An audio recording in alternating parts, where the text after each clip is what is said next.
New year రాబోతోంది. ఈసారి మీ పార్టీని ఫామ్ హౌస్ లో ప్లాన్ చేయాలనుకుంటే వెంటనే డోసే యాప్ ని డౌన్లోడ్ చేసుకుని బుక్ చేసుకోండి. నమస్తే. రాత్రి కట్టుకున్న భర్తను కిరాతకంగా చంపేసింది. తెల్లారగానే ఏమీ తెలియనట్టు స్కూల్కి వెళ్ళి పిల్లలకు పాఠాలు చెప్పింది. ఏంటి ఇది నిజమా అని ఆశ్చర్యపోకండి, ఇది అక్షర సత్యం. తెలంగాణలో ప్రియుడి మోజులో భర్తలను చంపే భార్యల జాబితాలో ఇంకొక కిలాడి తయారైంది. అక్షరాలు నేర్పాల్సిన ఆ చేతులే అపవిత్ర బంధం కోసం భర్త ప్రాణాలు తీసేసిందండి. మళ్ళీ ఏమీ తెలియనట్టు ఏం మాట్లాడుతుందో ఒక్కసారి చూడండి. నేను డ్యూటీకి వెళ్ళిపోయినా, అదే ఎప్పుడు గొడవ పడినా నేను నెక్స్ట్ రోజు మళ్ళీ ఎలాగో పంపించడానికి రాడు కదా అని నైట్ అంతా నిద్ర లేదు. మార్నింగ్ లేచే వరకు లేట్ అయింది. తొందరగా పాపాలకు రెడీ చేసి ఎప్పుడు తాగుతూనే ఉంటాడు. ఎప్పుడు తాగినా నెక్స్ట్ డే మళ్ళీ స్కూల్కి పంపించకుండా సతాయిస్తాడని వెళ్ళిపోయినా.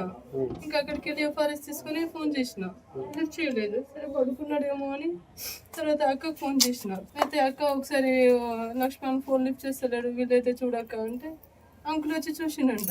ఏం లేదు, బాగానే ఉందమ్మా, బాగానే పడుకున్నాడు అన్నాడు. లేదు అంకుల్ ఫోన్ లిఫ్ట్ చేస్తలేడు, చాలాసేపు అవుతుంది, ఎప్పుడు చేసినా ఒకసారైనా లిఫ్ట్ చేస్తాడు అన్న. అయితే తర్వాత మళ్ళీ వస్తే లేస్తలేడు అని చెప్పిండు. చూశారుగా అసలు ఏం జరిగిందంటే, నవంబర్ 25వ తారీఖు ఉదయం కథ. దానికి ముందు రోజు రాత్రి అచ్చంపేట పట్టణంలోని మారుతినగర్ కాలనీలో లక్ష్మణ్ నాయక్ అనే వ్యక్తి తన ఇంట్లో గాఢ నిద్రలో ఉన్నాడు. సరిగ్గా అదే సమయం కోసం ఎదురు చూస్తోంది అతని భార్య పద్మ. కేవలం ఆమె ఒక్కతే కాదు, ఆమె ప్రియుడు సహోద్యోగి గోపి కూడా అక్కడే ఉన్నాడు. తమ వివాహేతర బంధానికి లక్ష్మణ్ అడ్డుగా ఉన్నాడని భావించిన ఆ ఇద్దరు నిద్రిస్తున్న లక్ష్మణ్ ముక్కు నోటిపై వస్త్రంతో గట్టిగా అదింపెట్టారు. ఊపిరాడకుండా చేశారు. విలవిల్లాడిన ఆ ప్రాణం అనంత వాయువుల్లో కలిసిపోయింది. కానీ అసలైన భయానక దృశ్యం మరుసటి రోజు మొదలైంది. భర్త శవం ఇంట్లో ఉండగానే పద్మ ఏమాత్రం బెరుకు లేకుండా స్కూల్కి వెళ్ళిపోయింది. విద్యార్థులకు పాఠాలు చెబుతూనే మరోవైపు హైడ్రామాకు తెరలేపిందండి. తన భర్త ఫోన్ ఎత్తడం లేదంటూ ఇంటి యజమానికి ఫోన్ చేసి ఆందోళనగా ఉన్నట్టు నటించింది. మధ్యాహ్నం హడావుడిగా ఇంటికి వచ్చి భర్త చనిపోయి ఉన్నాడంటూ శవంపై పడి బోరున ఏడ్చి కాలనీ వాసులందరినీ నమ్మించే ప్రయత్నం చేసింది. లక్ష్మణ్ సోదరుడు శ్రీరామ్ ఫిర్యాదుతో పోలీసులు రంగంలోకి దిగారు. ప్రాథమికంగా సాధారణ మరణంగా కనిపించిన పద్మ ప్రవర్తనలో ఉన్న తేడాను పోలీసులు పసిగట్టారు.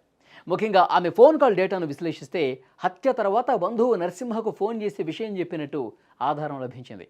సిఐ నాగరాజు ఆధ్వర్యంలో పోలీసులు పద్మ అలాగే గోపిలను కూడా అదుపులోకి తీసుకుని విచారిస్తే నిజం మొత్తం గక్కేశారు. బుధవారం రోజు వాళ్ళని అరెస్టు కూడా చేశారు. మా తమ్మునికి వేరే వాళ్ళతోటి చంపేయడం జరిగింది. వీళ్ళు 6గురు కలిసి నైట్ ఆయనకు ఇంత మందు పోసి ఇంత చికెన్ మటన్ వండి కాపిచ్చి కొట్టి దారుణంగా రాత్రి 10 గంటల 17 నిమిషాలకు ప్రాణం కోల్పోయాడు. వీళ్ళ అక్రమ సంబంధాలు కొనసాగించడం కొరకు తన భర్తనే కడ తీర్చింది. ఆ అబ్బాయి తీసుకొచ్చి నైట్ వాళ్ళు 4-5 కలిసి మా తమ్ముని చంపడం జరిగింది. ఇది ఇంతవరకు మాకు జర నయం చేయాలని మీకు ప్రయత్నించి చేస్తున్నాను. ప్రస్తుతం కిరాతక జంట జైల్లో ఊచలెక్క పెడుతోంది. జూనియర్ సివిల్ కోర్టు జడ్జి స్పందన వీరిద్దరికి కూడా 14 రోజుల రిమాండ్ విధించారు. టీచర్గా మంచి విద్యాబుద్ధులు నేర్పాల్సినటువంటి ఈ మేడం గారు అక్రమ సంబంధం కోసం ఒక నిండు ప్రాణాన్ని బలి తీసుకోవటం చాలా షాక్కి గురి చేస్తోంది. అక్కడ ఉన్నటువంటి స్థానికులు మొదట నిజమని చెప్పి నమ్మారు.